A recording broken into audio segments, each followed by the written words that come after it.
جامعۃ المومنات مغل پورہ حیدرآباد میں ایک یومی ریاستی تربیتی کیمپ برائے طالبات عصری علوم منعقد ہوئی، جس میں مقررین نے نبی کریم صلی اللہ علیہ وسلم کی سنتوں کو عملی طور پر پیش کیا۔ اس تربیتی کیمپ کا تلنگانہ اقلیتی کمیشن کے چیئرمین طارق انصاری نے افتتاح کیا اور بحیثیت مہمان خصوصی ڈاکٹر حافظ مولانا محمد مظفر حسین خان بندہ نوازی، صدر سنی یونائٹڈ فورم اور مولوی وحید احمد ایڈوکیٹ نے شرکت کی، جبکہ صدارت مفتیہ حافظہ رضوانہ زرین پرنسپل و شیخ الحدیث جامعۃ المومنات نے کی، جبکہ ڈاکٹر مفتی حافظ محمد مستان علی قادری بانی و ناظم اعلیٰ جامعۃ المومنات نے خیر مقدم کیا اور ڈاکٹر مفتی صابر محمد پاشا قادری نے کلمات ادا کیے۔ اس کیمپ میں خواتین و طالبات نے شرکت کی۔ اسکولز اور کالجز میں زیر تعلیم طالبات کے لیے ایک روزہ ورکشاپ کی شکل دہرانے کا بھی انتظام ہے، اور یہ احترام کیا ہے، والدین کا احترام کیا ہے، بڑوں کا احترام کیا ہے، اور حضور صلی اللہ علیہ وسلم کی طرز زندگی، طرز عمل کیسا تھا۔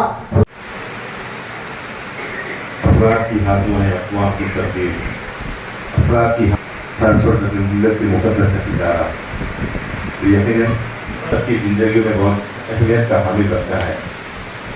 کیونکہ خاص بات فقط قابل ذکر یہی بات کہنا چاہوں گا کہ جو ہے اس مدرسے جامعۃ المومنات کے روح رواں جناب محترم مفتی مستان صاحب قابل فخر شخصیت ہے یہاں کی، جس میں آپ تمام اصلی تعلیم حاصل کرنے والے تمام طلباء کے لیے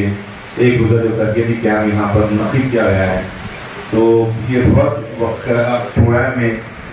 قابل ذکر مہمان خصوصی کی حیثیت سے ہمارے جناب عالم محمد حافظ مظفر حسین صاحب اور میرے قابل دوست بہرکار علی جناب مراد بھی اولاد بھی جاگیر بھی فتنہ، ناحق اٹھے تو شمشیر بھی فتنہ، شمشیر بھی کیا چیز ہے نعرہ تکبیر بھی فتنہ۔ شاہ نصیب کا تشریف فرما ہم تمام کے معزز مہمان جناب طارق انصاری صاحب قبلہ صدر نشین اقلیتی کمیشن تلنگانہ اسٹیٹ، اور حضرت عزیز جامعۃ المومنات